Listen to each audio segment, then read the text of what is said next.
Sebelumnya terima kasih Suster Will, Suster Yosefa sudah menyempatkan waktunya buat melancarkan tugas agama kami untuk mewawancarai temanya seputar panggilan hidup membiara. Jadi sebelumnya terima kasih sudah menyempatkan waktu pada hari ini. Dan juga sebelumnya izinkan kami perkenalkan diri lagi. Nama saya Pio. Saya kebetulan membantu teman-teman saya buat mewawancari suster sini karena saya paroki sini juga, papel saya kan di sana dari SMA Santo Carolus itu tempat saya. Saya Cynthia. Saya Cynthia. Elizabeth Cynthia. Saya biasanya dipanggil Cynthia. Saya namanya Nadine Fanya, biasanya dipanggil Nadine. Saya Michelle Graciela, dipanggil Michelle. Ya, Michelle. Nama saya Aloysius Denny Prasetyo, biasanya dipanggil Louis atau Denny.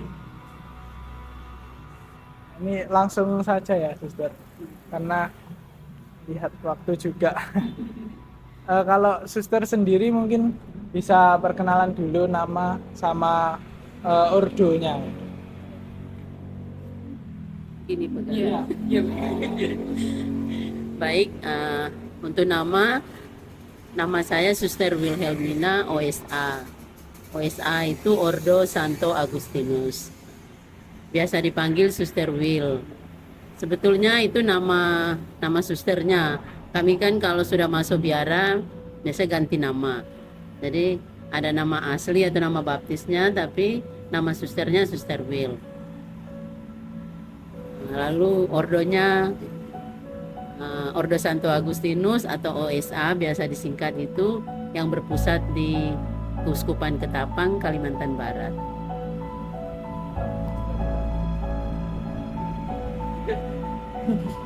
Ya, di situ aja.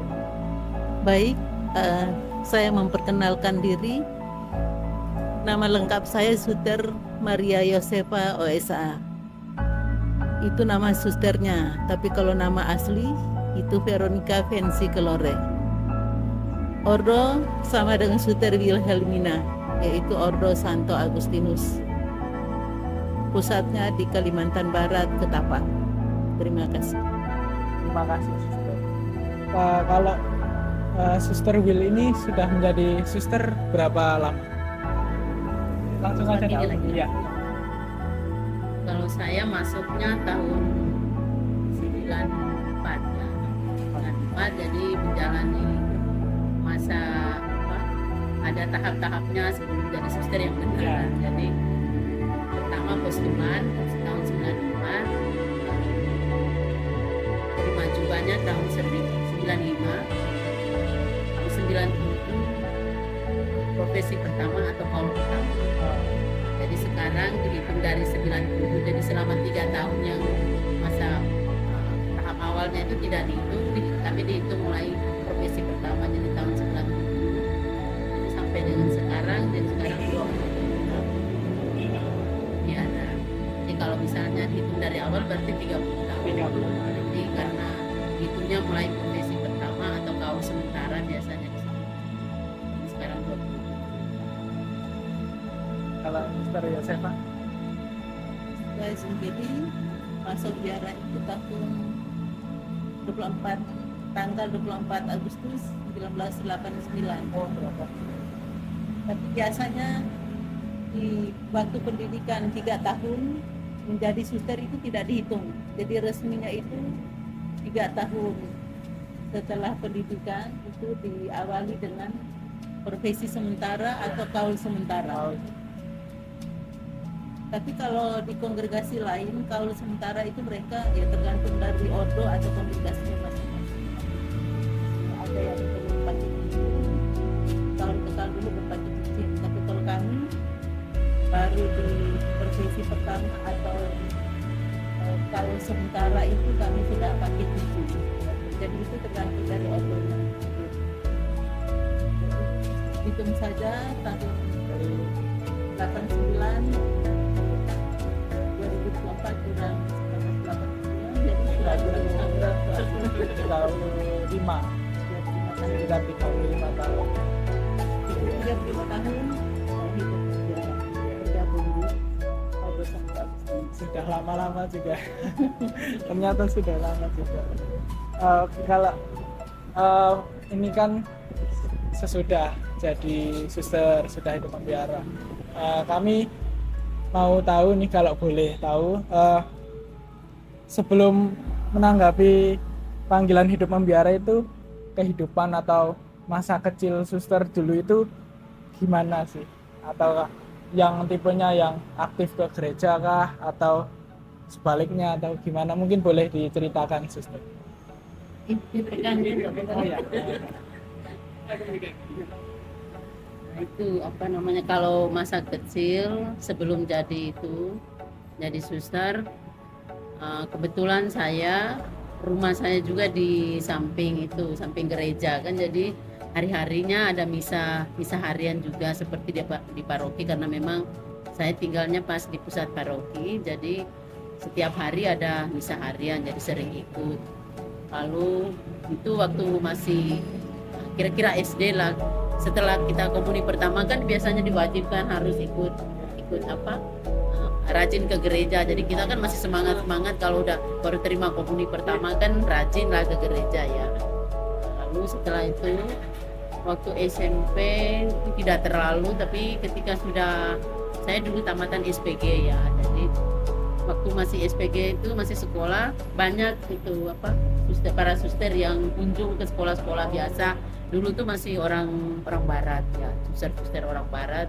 Mereka biasa kadang setahun sekali atau setahun 2 kali mereka kunjung ke sekolah-sekolah, biasa promosi panggilan seperti itu. Jadi kadang tertarik dengan mereka ya. Nah, waktu setelah tamat sekolah, saya juga karena rumah dekat gereja jadi aktif juga kalau sekarang kan OMK, kalau dulu itu masih Mudika ya. Dulu aktif di Mudika. Saya juga pernah menjadi ketua seksi liturgi untuk Mudika waktu itu. Lalu pernah sebelum jadi suster jadi guru honor juga 3 tahun. Di zaman dulu yang dengan gajinya 3 bulan 200, kadang-kadang 6 bulan baru dikasih 300 seperti itu. Tapi kita sabar. Panggilan itu karena mendengar dari promosi dari para suster itu yang datang itu, dan juga kita merasa tertarik juga kok mereka sepertinya hidupnya kok enak, nyaman seperti itu. Tidak pernah memikirkan bahwa nanti kalau jadi suster itu bisa hidupnya hanya untuk berdoa atau bekerja. Itu tidak pernah terpikir sampai ke situ. Yang penting bahwa hanya dalam bayangan tuh jadi suster pasti nanti hanya doa toh gitu ya. Tetapi ketika sudah mengalami sendiri, ternyata karena kongregasi kami atau ordo kami itu dia aktif.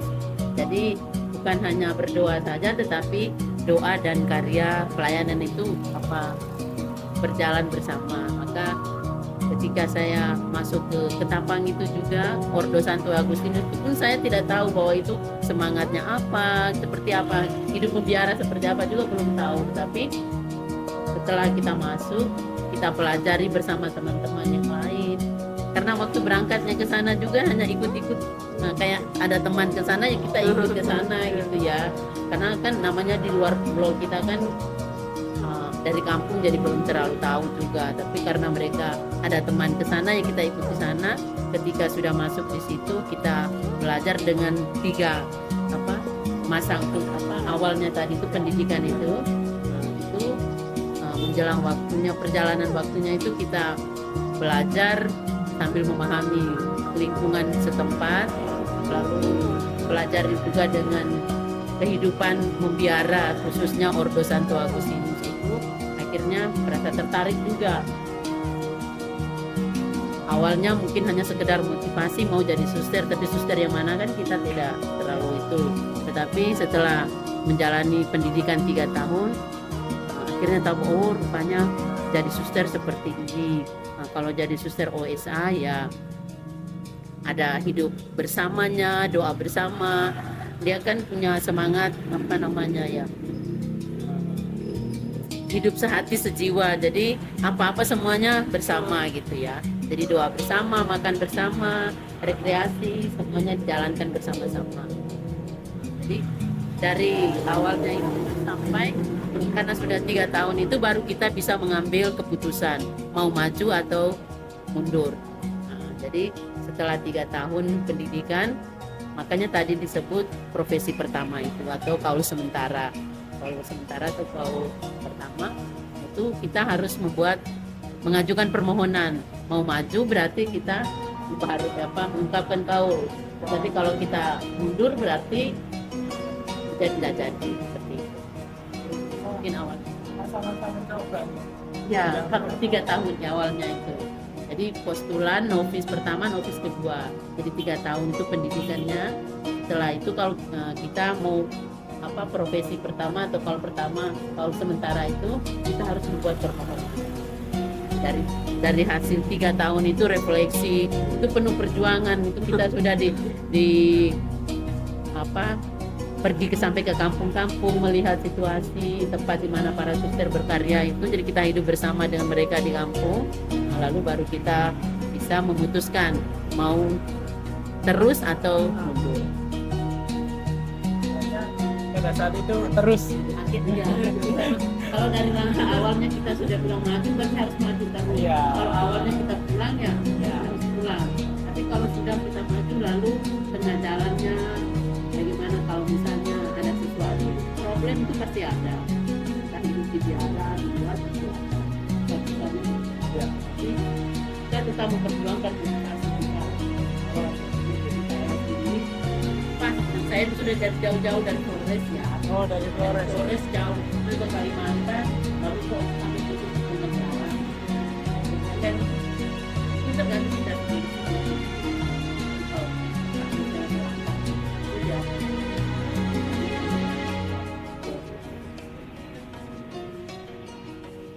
Keren. Suster Yosefa, gimana ceritanya, mirip-mirip atau gimana? Jadi setiap biarawan-biarawati pasti proses panggilan berbeda-beda, Ya. tidak sama atau tidak seragam. Nah, saya itu sama juga asalnya dari NTT tapi di pulau kecil ya. Pulau kecil jauh juga dari kota. Jadi kalau ke kota memang harus memerlukan waktu juga. Apalagi waktu itu tidak ada kendaraan seperti sekarang. Nah, walaupun di pulau kecil, tetapi waktu masa kecilnya suster itu sering ada, dulu itu sandiwara. Mungkin kalian bingung ya, sekarang itu drama. Oh, Drama. Jadi sering ada pertunjukan sandiwara waktu itu dari SMA Seminari dan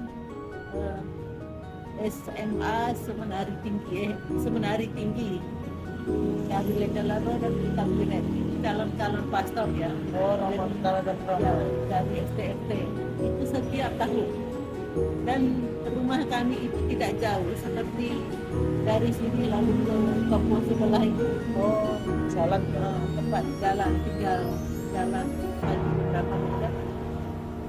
Lalu kebetulan di rumah kami itu juga dulu ya menurut pimpinan atau kepala desa, rumah siapa yang layak untuk menerima para frater yang akan main sandiwara atau drama ataukah anak SMA Seminari. Waktu itu rumah kami juga termasuk untuk menerima anak-anak seminari yang akan tampil dalam drama itu. Nah, bukan hanya calon imam atau frater atau SMA seminari, tapi ada suster juga yang ikut serta. Jadi waktu itu ada suster, 2 orang suster SSBS. Jadi karena sandiwara itu memakan waktunya lama, bisa 2 jam lebih, bisa juga 2 jam ya. Jadi makan habis itu ikut nonton. Dan waktu itu saya masih kecil, tidak tahu umurnya 3 tahun ataukah 3 tahun lebih.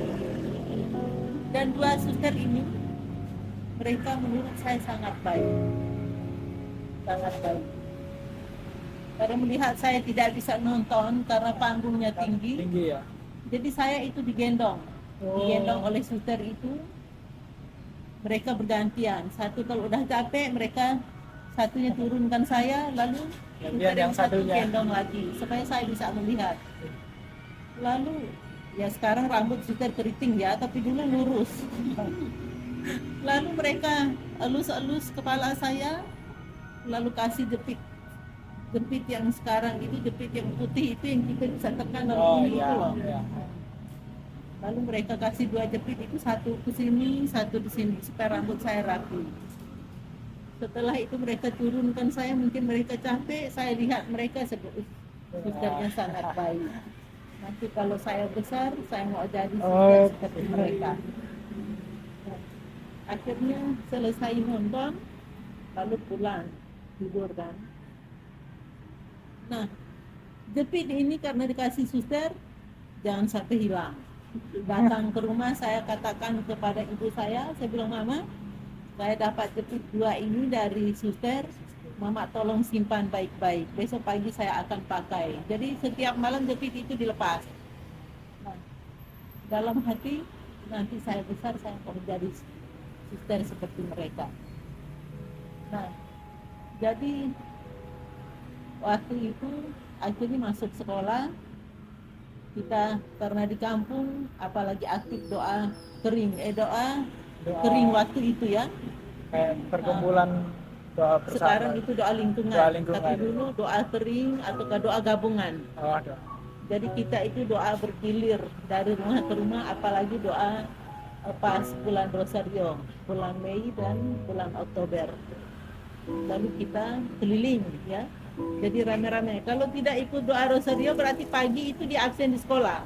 Tadi malam siapa yang tidak doa lingkungan, doa kering. Apalagi Ketahuan. kalau ya apalagi persiapan untuk komuni pertama, berarti harus rajin.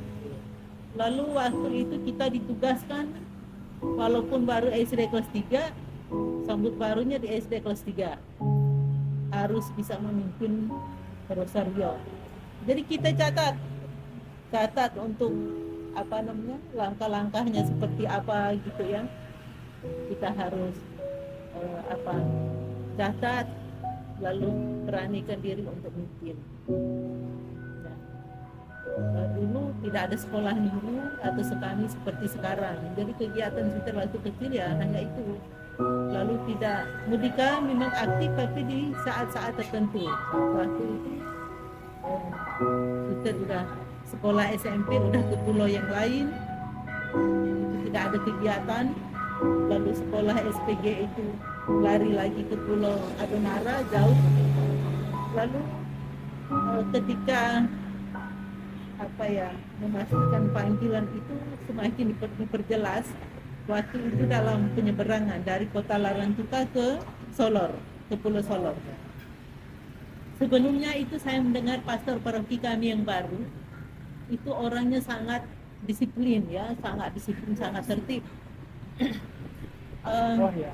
Mendengar informasi bahwa pastor paroki kita yang baru ini orangnya sangat disiplin. Anak-anak kecil yang belum sekolah atau yang SD kelas 1-2 tidak boleh ke gereja, nanti ribut. Oh, Ibu-ibu yang menyusui harus duduk di belakang dekat pintu yang besar, Masuk. pintu utama itu. Iya. Nah, lalu dalam hati saya, loh, pastor yang baru ini kok bukan membiasakan anak-anak untuk ke gereja, tapi malah melarang. Iya. Nah, harusnya kan anak-anak dibiasakan untuk ke gereja karena iman bertumbuh dari situ. selagi mau Ya. kan. Tapi sepertinya Tuhan itu mempertemukan ya. Dalam hati saya pastor ini seperti apa ya? Tapi menurut cerita dia ini sudah tua, dia dosen di seminari tinggi. Nah, Tuhan mempertemukan, tadi sudah katakan Tuhan mempertemukan. Karena waktu penyeberangan naik motor dari Lantuka menuju ke Solor, akhirnya saya ketemu pastor itu dalam satu motor air, motor penumpang. Saya belum kenal dia, tapi kok sepertinya dia kenal saya. Mungkin dengar cerita ya, karena dia pastor paroki saya. Lalu dia sodorkan sebuah buku tipis saja. Saya melihat itu, eh, alamat biarawati suster-suster Indonesia. Saya coba membuka bolak-balik lembaran per lembaran. Aduh, bagus sekali. Ada jenderalnya dari Italia kunjungan. Lalu foto di depan biara mereka itu dengan bunga-bunga yang begitu bagus, begitu indah. Dalam hati saya semakin diperjelas menjadi suster.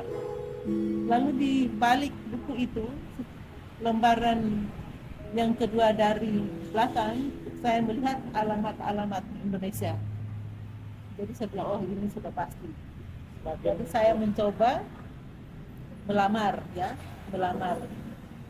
ke Kalimantan. Tapi menurut suster pimpinan saya itu, alamat saya itu keliru. Setengahnya alamat OSA, setengahnya itu Pasenis. Pasenis atau kongregasi Pasenis itu disingkat menjadi CP. Nah, waktu itu saya melamar, tapi itu masih di SPG kelas 2 ya.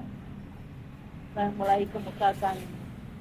Tapi sebelumnya itu saya udah jadi kera dengan kakak saya yang laki-laki. Saya bilang nanti kalau saya waktu itu saya mau jadi suster. Lalu dia katakan tidak usah. Nah, sebelum masuk SPG, waktu di SMP itu ya masa-masa juga seperti kalian, mengalami masa-masa remaja sekolah kan. Jadi panggilan itu akhirnya hilang. Pokoknya sibuk egonya ya hilang. Tidak ada lagi muncul menjadi suster, itu tidak. Tapi ya itu tadi, begitu ketemu pastor, dapat buku, coba melamar. Tidak lama kemudian saya mendapat surat balasan dari Kalimantan. Dan waktu itu saya sudah sementara mengajar di SD. Jadi begitu tamat tidak langsung jadi suster, tapi saya mengajar. Posisinya mengajar, lalu bantu-bantu di pastoran. Kalau ada pastor yang tourne ke stasi-stasi, saya juga ikut bantu siapkan makanan untuk pastor. Jadi artinya sudah merasa dekat ya, panggilan semakin dekat.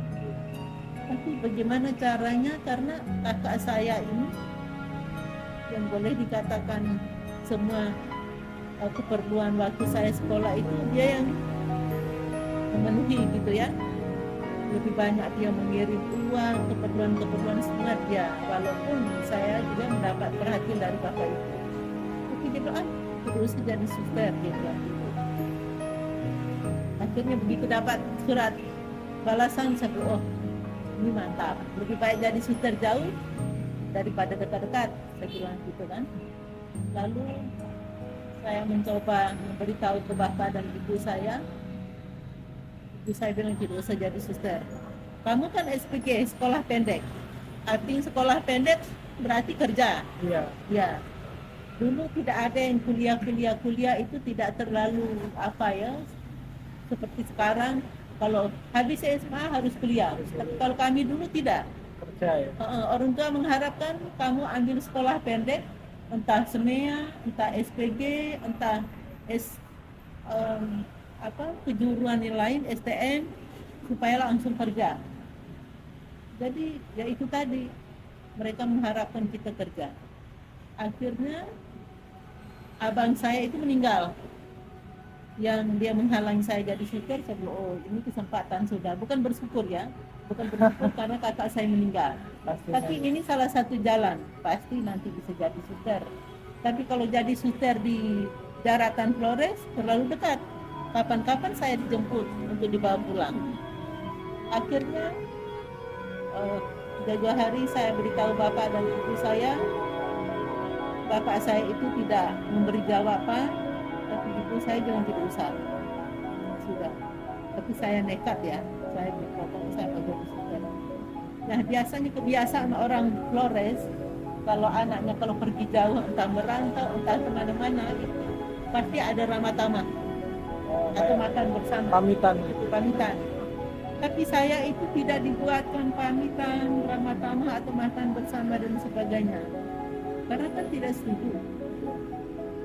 Lalu malamnya itu paginya itu saya pamit ke bapak saya. Malah semakin tarik selimut, tutup muka rapat-rapat. Ibu saya sempat mengantar saya ke pelabuhan. Kami harus menempuh perjalanan jalan kaki sejauh 12 kilo. Berangkat masih pagi-pagi. Datang ke pelabuhan itu masih pagi, naik motornya jam setengah 7. Jadi waktu saya naik motor, mama saya itu menangis. Dia menangis di pelabuhan. Semua orang mendengar dengan suara yang begitu kencang. Lalu saya begitu naik motor, saya tidak menoleh ke belakang. Saya tidak mau melihat ibu saya sedih. Lurus ke depan, tidak menoleh. Akhirnya naik motor sampai ke Labutuka, tapi untuk pastor paroki saya sangat mendukung. Karena sebelum saya berangkat minta surat keterangan dari pastor paroki, dia mendukung. Jadi waktu itu surat kelakuan baik dari polisi, surat keterangan dokter, surat dari pastor paroki. Ambil surat di polisi, dia tanya, dia bilang Nona. Kalau di Flores kan, kalau belum nikah kan panggil Nona. Ya. Dia bilang Nona, kamu tamatan apa? Saya bilang tamat SPG. Lalu dia bilang, aduh sayang sekali kamu jadi suster.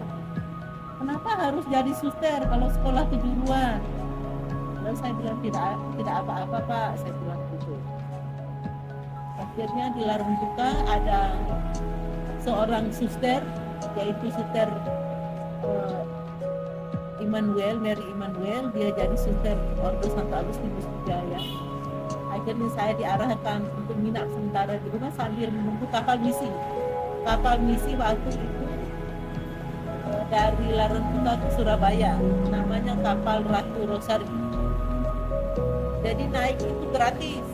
Nanti di Surabaya dijemput oleh Pastor Bikor, nginap di asrama Suherdi. Asrama Suherdi itu asrama untuk para pastor, ya, yang nginap di situ. Dari situ saya harusnya diantar ke rumah sakit Sumber Sentosa Tumpang di Malang, karya kami di sana. Tetapi frater ini dia keliru, tidak mendengar jelas. Saya langsung diantar ke Ngadireso, ya, ke Biara Karmel, Suster Karmel, yang pendirinya Romo Jansen. Siapa? Romo Yohanes, Romo Yohanes. Kalau Jansen kan ini.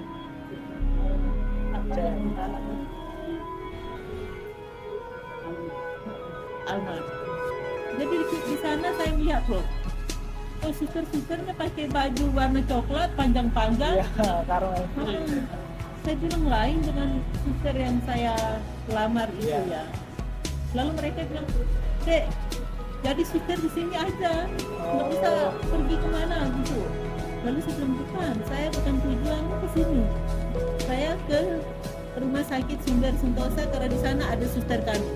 Akhirnya diantar kembali ke situ, bertahan beberapa waktu di situ sambil menunggu pesawat dari Semarang ke Ketapang. Karena dulu pesawatnya tidak tiap hari. Saya dulu 1 bulan hanya 2 kali satu lepas juga. Akhirnya saya berangkat ke Ketapang. Lalu selama masa pendidikan 3 tahun, karena bapak saya juga tidak mau tanda tangan surat punya orang tua, kakak saya laki-laki nomor 2 dia palsukan tanda tangan bapak saya supaya bisa berhenti. Jadi selama 3 tahun pendidikan menjadi suster itu kan kita tidak kemana-mana, tetap di dalam kan. ya. Jadi selama 3 tahun itu saya tidak pernah mendapat kabar dari rumah berupa surat. Dulu kan belum ada telepon, Ya. ada HP ya. Surat ya kabar. Jadi tapi kok saya berdoa terus tiap hari harus ada wujud untuk bapak, ibu, saudara-saudara saya. Dalam hati saya punya niat, mudah-mudahan bapak dan ibu saya itu sampai saya cuti yang pertama, mereka masih saya bekerja, mereka masih hidup supaya saya minta maaf. Jadi setiap hari saya berdoa, apalagi masa pendidikan banyak waktu untuk kita berdoa ya, karena belum ada kerja keluar seperti sekarang. Jadi saya berdoa, tapi Pastor Proki ini baik. Setiap kali dia kirim surat, selalu memberi kabar mengenai keluarga saya. Jadi saya senang.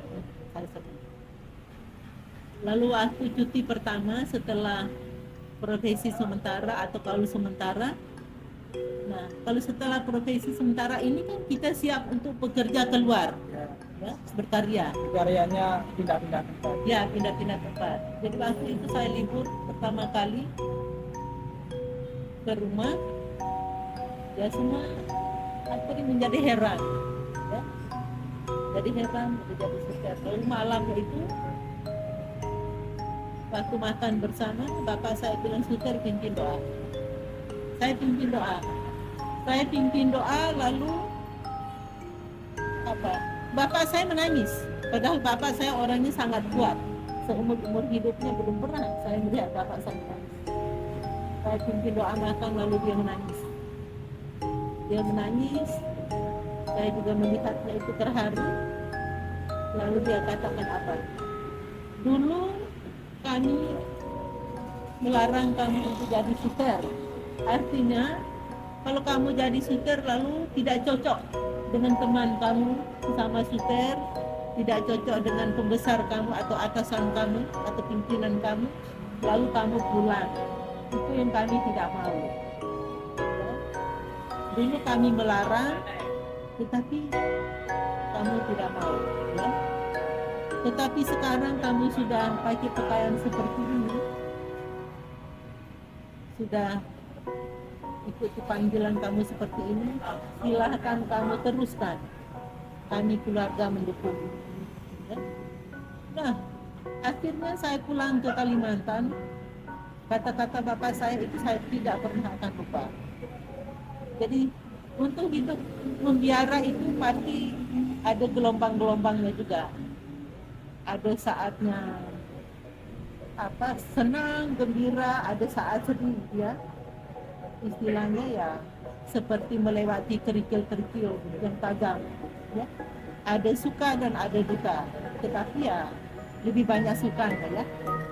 Jadi ketika saya mengalami problem ataukah sesuatu yang tidak menyenangkan, saya ingat kata-kata bapak saya, dulu kami melarang, maksudnya jangan sampai kamu tidak ada kecocokan di biara lalu kamu pulang. Tetapi kamu punya niat yang kuat, sudah seperti ini kamu teruskan.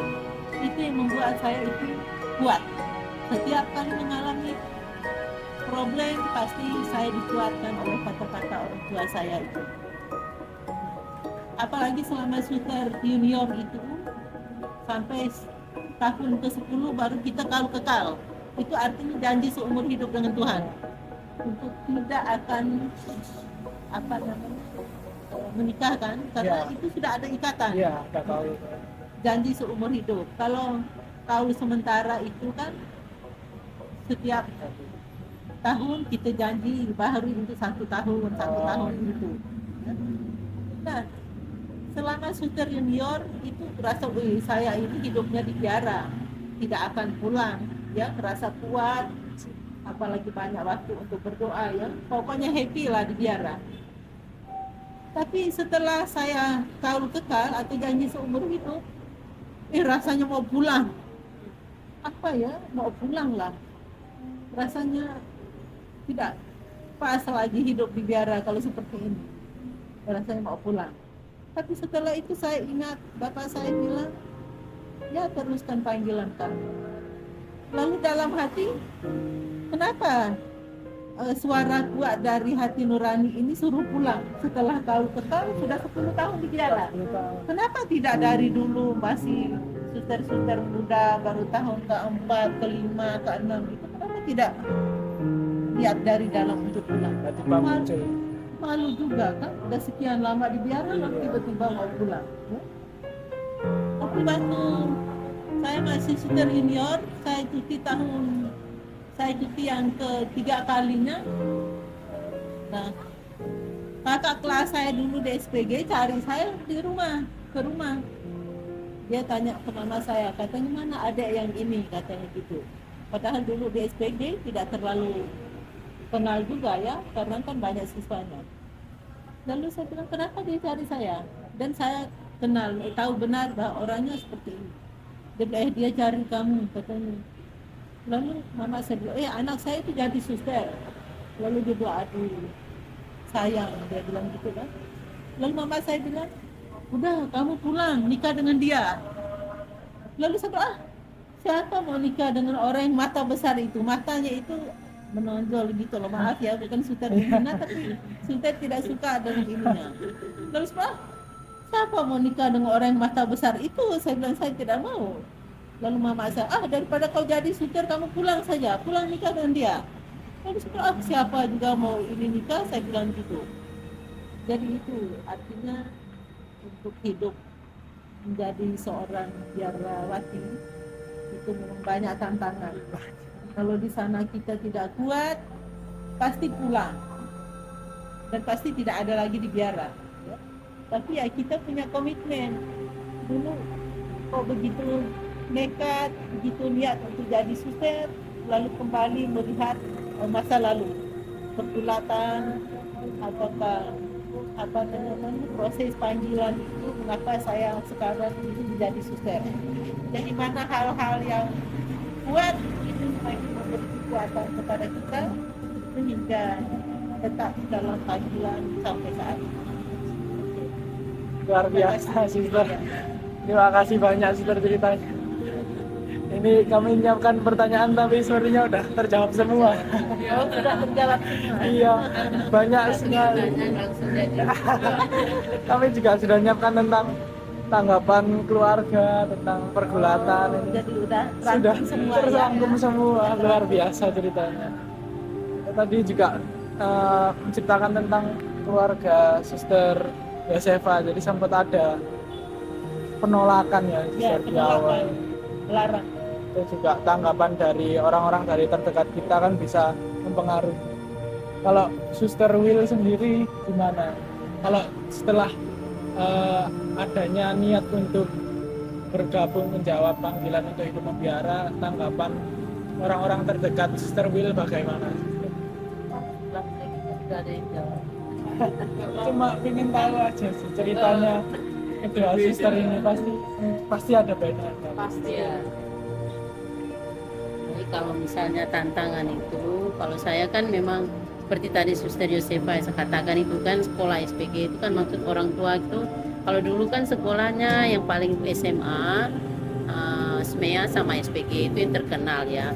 Jadi orang tua sebenarnya kita tidak punya pilihan karena selesai sekolah tamat SMP orang tua sudah mengarahkan harus masuk ke SPG gitu kan. Jadi harapan mereka bahwa setelah SPG kan langsung kerja, langsung jadi guru dapat gaji. Ternyata setelah ngajar juga gajinya kan cuma seperti itu ya.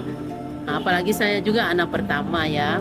Pertama dari 8 bersaudara. Jadi saya masih ketika saya tamat itu adik-adik saya masih kecil. Pas saya kelas 3 SPG, bapak saya juga meninggal. Karena bapak saya meninggal waktu itu orang tua tidak keberatan sih mereka mengizinkan. Tetapi ketika bapak saya meninggal waktu saya SPG kelas 2 mau naik ke kelas 3, lalu saya minta izin lagi, sepertinya mama saya itu keberatan karena kan bapak baru meninggal, lalu saya diharapkan untuk mendampingi adik-adik saya, kok malah saya yang pergi gitu kan.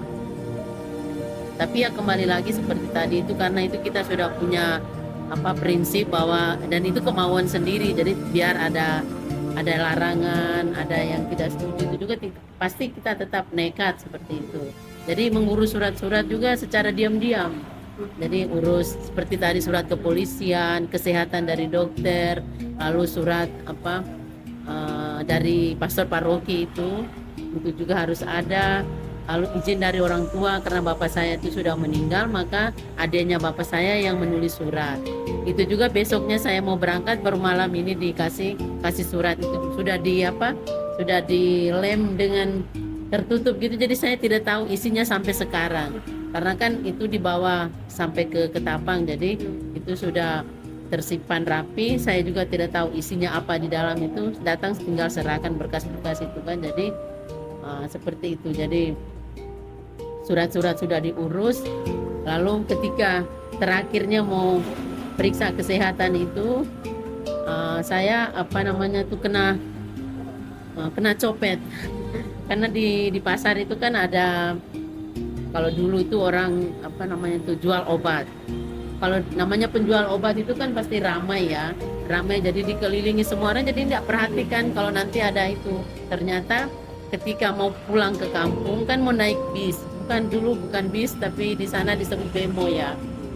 Bemo itu dia seperti truk itu, tapi dia tempat duduknya berhadapan gitu. Nah, jadi ketika mau naik itu kendaraan mau pulang ke kampung, lalu saya ngambil itu dompet itu mau bayar itu kan, ternyata dompetnya itu yang kena copet. Jadi surat-surat yang tadi sudah diurus itu kena copet semua. Jadi di dalam dompet jadi surat KTP, termasuk yang dari kepolisian itu juga sudah dicopet. Jadi nggak bisa. Lalu mau bayar pulang juga nggak bisa.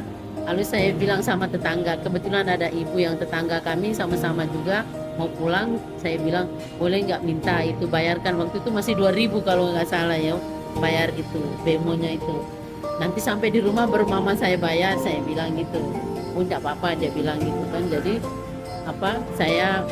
kami pulang malam itu, tetapi surat yang tadi itu kan sudah udah tercopet, jadi hilang semua. Akhirnya seharusnya saya tuh angkatan tahun 93, karena saya kena copet tadi, lalu saya mundur lagi, teman-teman saya berangkat, lalu saya masih mengurus ulang lagi dari awal. Jadi harus mengurus ulang kepolisian, kesehatan, semuanya itu saya urus ulang. Lalu karena teman saya sudah berangkat, lalu saya berangkat sendiri. Saya berangkat sendiri dari rumah. Maksudnya itu supaya bisa turun di Malang ini, di Malang, supaya mau ke Tumpang, tujuannya yang sama, ke Tumpang itu, transitnya di situ. Jadi saya dari kampung saya dititipkan sama mama saya bersama dengan ada beberapa keluarga yang mereka mau ke Jambi. Jadi kami satu bis dari perjalanan lewat Labuan Bajo, lalu terus lewat darat, laut, terus sampai ke Bali. Seharusnya di Bali itu kami berpisah. Jadi mereka mau ke Sumatera, saya harusnya ke Jawa Timur supaya ke Tumpang. Tapi karena dalam perjalanan, namanya kita orang kampung, baru keluar dari kampung, jadi mabuk perjalanan. Selama perjalanan itu mabuk terus, lalu keluarga tuh nggak tega lihat karena mabuk sendiri. Jadi baru pertama kali keluar dari kampung itu, makanya mereka tidak menurunkan saya di Bali itu. Tapi saya dibawa terus ke Sumatera, dan saya tidak sadar bahwa mereka bawa saya. Ketika sudah 2 atau 3 hari perjalanan, baru saya lihat di depan itu ada kayak spanduk itu tulisan pabrik pupuk Sriwijaya. Lalu saya tanya sama kakak yang di samping itu, Kak, kenapa kok saya dibawa ke sini? Saya kan seharusnya ke Jawa Timur, ke Surabaya, turun Surabaya. Kenapa saya dibawa sampai ke Palembang? Karena tahunya pabrik pupuk Sriwijaya berarti kan Palembang ya. Lalu kakak itu bilang, ya tidak apa-apa, pokoknya sampai di sana kita urus lagi. Ternyata mereka tuh tidak tega kalau lihat saya mabuk, lalu tinggalkan saya sendiri. Akhirnya mereka bawa, akhirnya sampailah ke Jambi.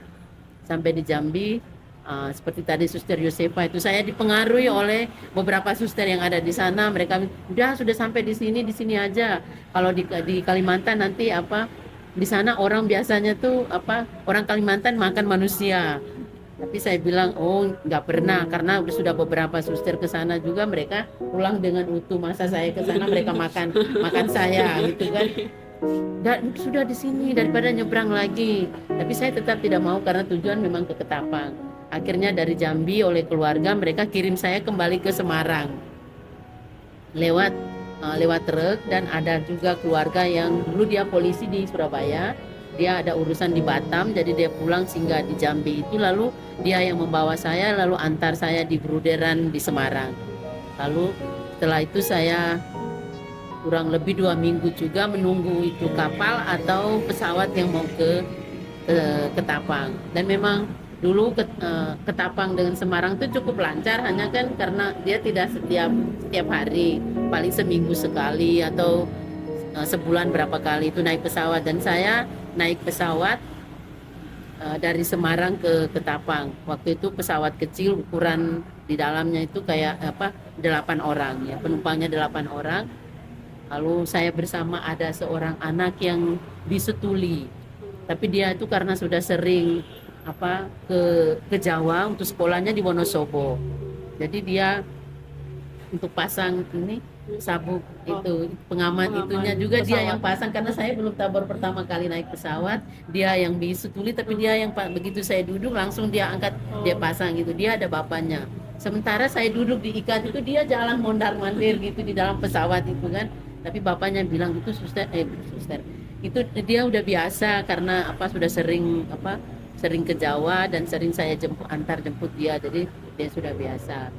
Akhirnya dengan perjalanan panjang sampai nyasar ke Jambi, lalu akhirnya saya sampai juga ke Ketapang.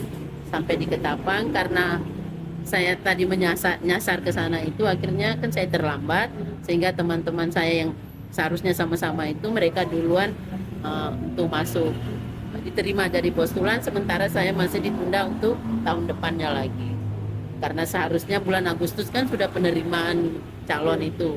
Saya kan Desember baru ke Ketapang, jadi ya akhirnya saya ditunda tahun berikutnya, makanya 94 baru saya, seharusnya 93 tapi karena nyasar tadi akhirnya 94 baru masuk. Jadi itu perjalanan liku-likunya, jadi banyak tantangan, tetapi kembali lagi dengan pribadi, motivasi kita, bagaimana dengan kita sendiri, kemauan kita itu memang keluarga. Tapi sampai sekarang keluarga juga menerima bahwa itu keputusan, walaupun saya itu anak pertama yang diharapkan oleh orang tua, tetapi mereka juga paham bahwa itu panggilan. Dan kalau orang NTT biasanya itu kalau anaknya jadi romo, jadi suster, leader, itu suatu kebanggaan juga ya bagi keluarga. Dan ya saya juga merasa senang, bahagia karena diterima oleh keluarga, oleh adik-adik saya. Ketika saya libur mereka suka tawarkan ngantar mau jalan kemana ya, karena mereka juga ada yang sudah punya pekerjaan, jadi itu ada yang tidak, ya saya datang kunjung mereka di rumah.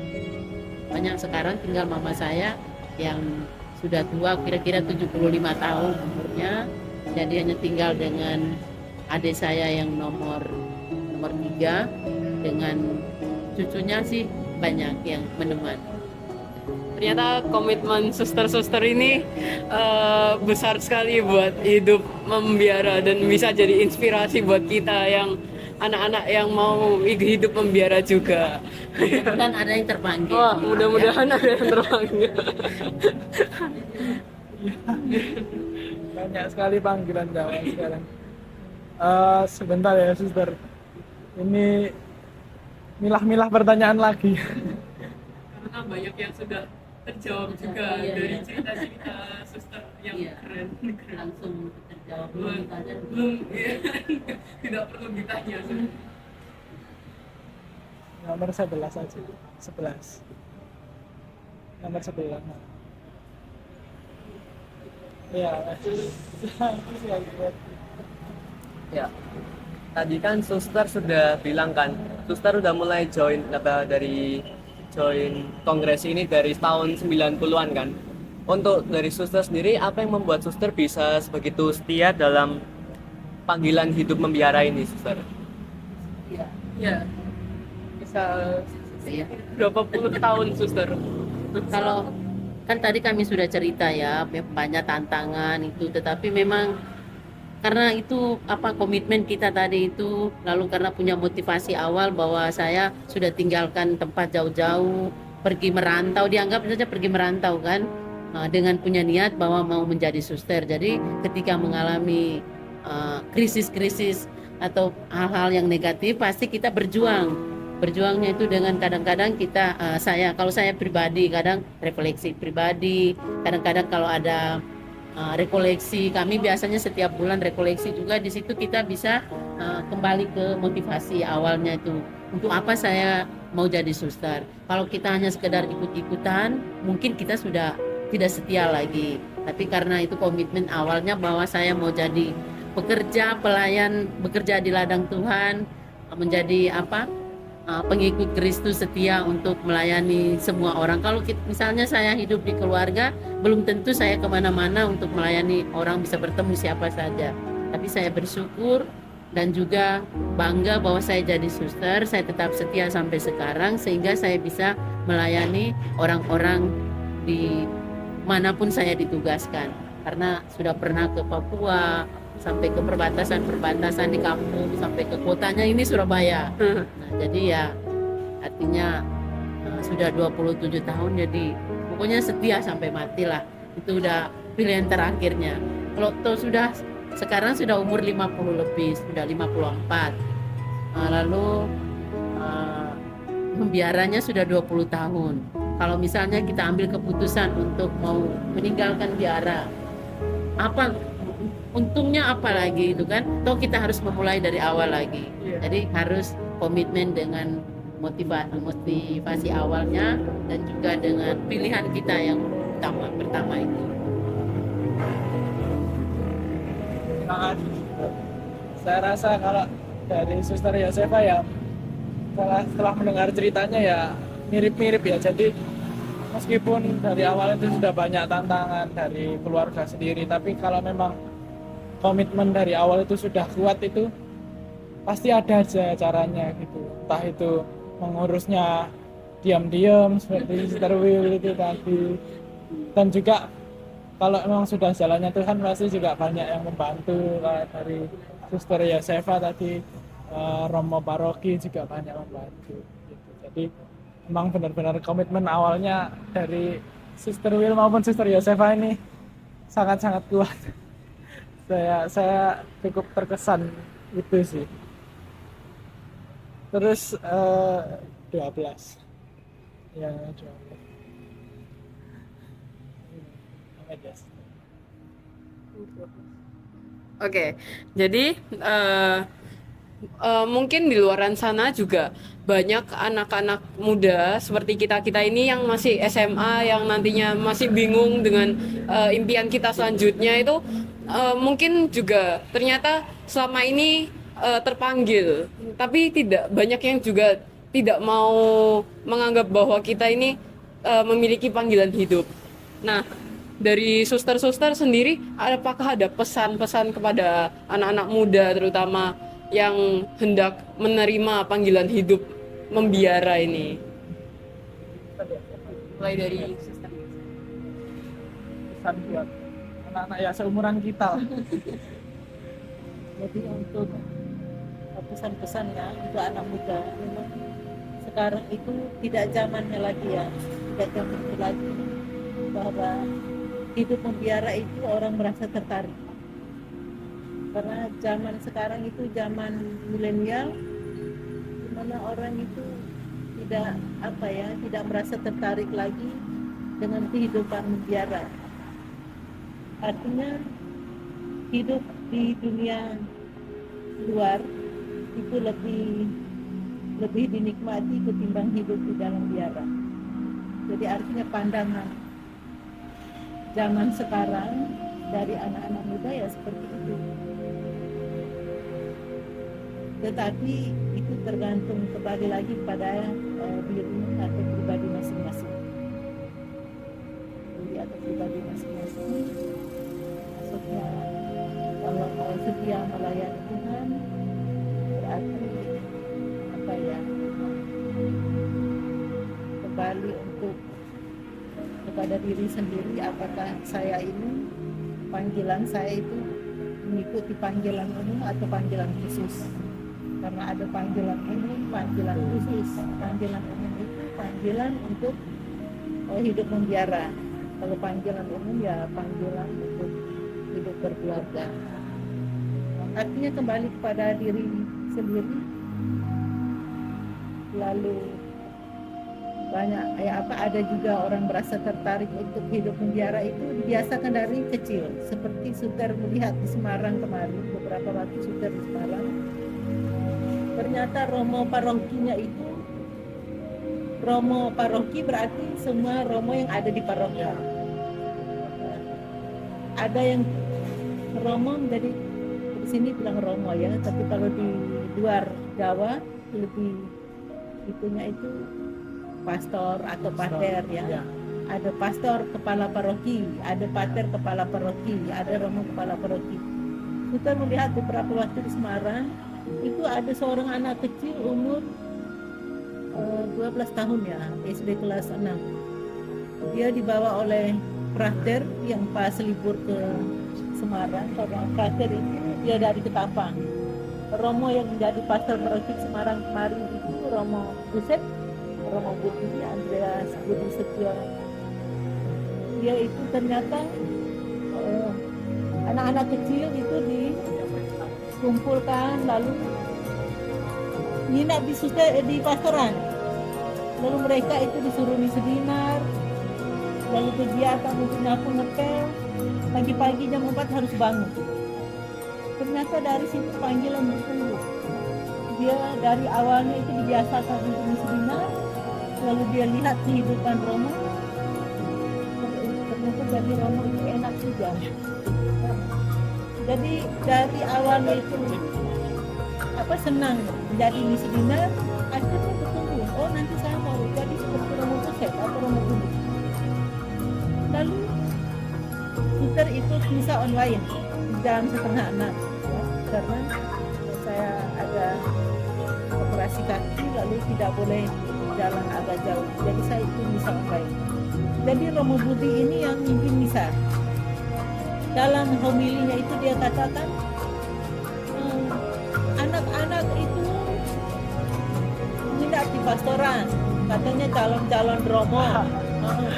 Tapi kalau jam 4 itu malah bablas tidur, nggak bangun katanya jam 4. Bahkan ada yang nggak ikut misi dinar, itu nanti tak kasih kartu merah katanya. Nanti tak kasih kartu merah katanya. Lalu setelah berarti anak-anak ini tinggal dengan Romo kah dalam hati saya ya. Nah ternyata satu ketika frater itu membawa anak itu ke susteran. Ya. Lalu saya cerita dengan frater itu, saya bilang, frater, waktu homili Romo Buset kemarin itu bilang, kamu itu nanti tak kasih kartu merah, katanya gitu. Bilangnya jadi Romo, jam 4 belum bangun, katanya gitu. Itu yang dimasukkan itu siapa? Frater mereka atau siapa? Oh bukan, itu mereka. Itu anak ini, Yang saudara. kecil ya. Oh iya kak. Lalu saya sempat berkomunikasi dengan dia. Saya bilang, Dek, siapa nama kamu? Nama saya Kenso. Kelas berapa? Saya kelas 6. Oh, orang Semarang asli. Dia bilang, iya, orang Semarang asli. Bapak ibunya masih lengkap. Oh, ibu saya udah meninggal. Kakak saya ada, kami ada 4 orang. Kamu anak berapa? Saya anak ketiga. Oh lalu kamu tinggalnya di pastoran? Iya tinggal di pastoran. Kami rame-rame ada 5 orang mau jadi Romo. Oh setiap pagi misi dinar. Jam berapa kalian bangun? Jam 4 harus bangun, nyapu ngepel. Setelah itu misi dinar, giliran. Oh jadi setiap hari tinggal di pastoran. Lalu dia bilang iya. Lalu hari itu Romo misa itu dalam homilinya bilang kasih kartu merah, itu yang dimaksudkan itu siapa? Kamu ya? Dia bilang iya kami. Karena jam 4 belum bangun, jadi Romo bilang kasih kartu merah. Oh jadi kartu apa saja yang Romo kasih? Ada kartu kuning, ada kartu merah. Jadi kartu kuning itu artinya itu peringatan. Ya. Lalu kalau udah kena kartu merah bagaimana? Jangan-jangan kalian itu sengaja buat kartu merah sehingga lalu bedanya apa? Kartu merah dan kartu kuning. Kartu merah itu ya itu udah pelanggaran berat. Jadi pulangkan ke rumah. Tidak lagi tinggal di pastoran. Pulang tinggal di rumah 1 minggu. Setelah 1 minggu balik lagi ke pastoran. Lalu saya bilang, oh itu hukumannya ya? Dia bilang, ya itu hukumannya. Lalu saya kembali bertanya lagi, jangan-jangan kamu sengaja dapat kartu merah supaya pulang dulu ke rumah. Supaya tidurnya lama-lama gitu. Dia bilang, oh enggak suster, enggak katanya. Enggak sengaja loh katanya gitu. Jadi artinya Romo sekarang punya siasat atau punya taktik supaya bisa tertarik menjadi Romo. mulai atau dari kecil. biarawan itu mereka mengumpulkan anak-anak. Anak-anak. Bahkan anak-anak itu dipanggil untuk hidup bersama dengan mereka. Jadi dari situ panggilan itu bisa bertumbuh Panggilan seperti langsung. tadi. Ya. Makasih Sister Jawa. Ini waktunya sudah 5:44. Nggak apa-apa kan Mas? Kalau Soalnya kami bertiga. doanya hanya Tidak bertiga. masalah, tidak masalah. Nanti hari itu akan datang. Ini terakhiran aja ya. Mungkin terlalu lama. Ya. Ya, jadi biar cepat aja. Pertanyaan terakhirnya itu apa harapan suster untuk kedepannya tentang panggilan suster yang saat ini? Saya dijawab. Ya, untuk suster kedepannya juga di biara ini. Kalau harapan saya, ya maksudnya kan kita berkarya ini di mana-mana kita pergi ya. Jadi harapan kalau dengan karya kami di sini, siapa tahu kan ada anak-anak muda yang bisa tertarik.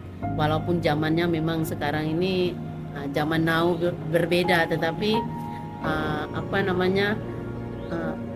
anak-anak muda nggak usah takut gitu loh, maksudnya tuh jangan takut bahwa nanti jadi suster tuh nggak bisa pegang HP, nggak bisa bebas keluar kemana-mana. Justru malah kalau kita jadi suster malah bisa bebas kemana-mana, bisa pergi ke setiap pulau. Kalau dia pintar bahasa Inggris bisa ke luar negeri seperti itu kan. Jadi harapan saya mungkin satu bahwa ketika kami berkarya di mana-mana, terutama sekarang ada di sini, anak-anak muda yang ada di lingkungan kita itu mereka bisa tertarik dengan kehadiran kami, karya kami bisa tertarik, walaupun banyak tantangan, banyak cobaan, tetapi berani untuk menghadapi semua itu, harus melangkah, berani mencoba dulu. Ketika kita mengalami kesulitan, kalau memang sudah tidak bisa, apa boleh buat, tetapi pasti bisa.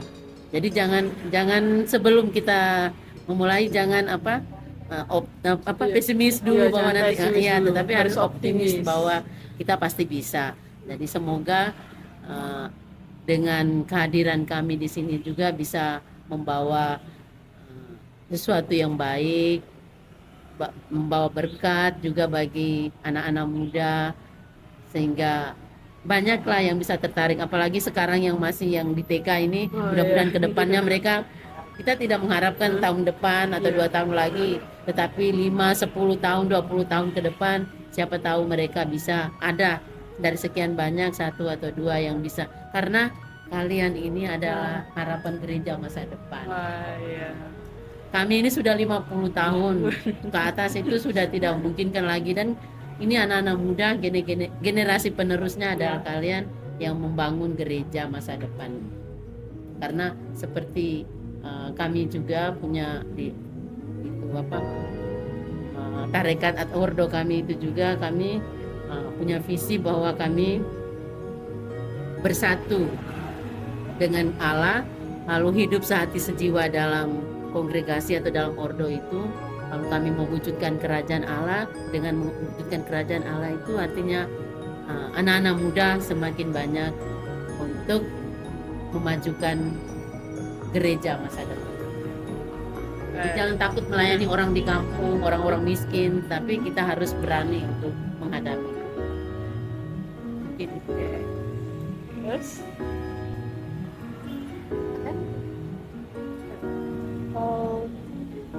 Mungkin ada satu kata terakhir untuk sebagai penutup dari suster tentang panggilan ini untuk anak-anak depannya. atau berdua kata-kata Ada penutup, penutup. terutama mungkin ada pesan tambahan mungkin buat semua anak-anak juga, atau biarawan-biarawati juga yang lain yang juga sedang menempuh panggilan hidup yang sama. Bisa mungkin berdua, kalau suster langsung berdua mau memberi pesan yang mungkin sama langsung boleh, atau satu-satu juga boleh. ya. Iya, Pak. Nggak, pesannya ya seperti tadi itu kan, pokoknya jangan takut, jangan putus asa, berani menghadapi tantangan, berani untuk maju ke depan. Suster Yosefa. Ya, suster. Jadi pesannya itu kita yakin bahwa kita ini jalan bersama Tuhan. Yakin bahwa saya ini tidak jalan sendiri, tidak mengandal kekuatan saya sendiri, tapi saya berjalan bersama Tuhan. Jadi segala sesuatu itu pasti bisa. Pertama yakin karena Tuhan selalu ada di dalam diri kita, dimanapun situasinya dengan berbagai macam tantangan, pasti bisa karena kita mengandalkan Tuhan dalam hidup kita. Maka jangan takut. Terima kasih, wah luar biasa suster. Dari cerita kehidupannya ya terlihat jelas pesannya itu ya nyata gitu loh. Jangan takut, selalu dekat dengan Tuhan. Itu sudah terbukti juga dari cerita yang sudah di-sharingkan kepada kami dan kepada ya nanti yang nonton video ini. Begitu. Baik. Oh iya. Iya. Ini isinya sangat bagus dari cerita hidup masing-masing suster. Iya, betul. Terima kasih juga sudah datang. Wah, iya. Siapa tahu di antara kalian ada yang terpanggil. Iya. Yang berterima kasih Semoga sudah juga. diterima. Iya. Ya, udah kalau gitu. Maaf juga kalau memang melebihi waktu yang dijanjikan. Tidak apa-apa. Tidak apa-apa. Iya. Ya, kalau gitu makasih banyak ya, suster. Ya, terima kasih Pak.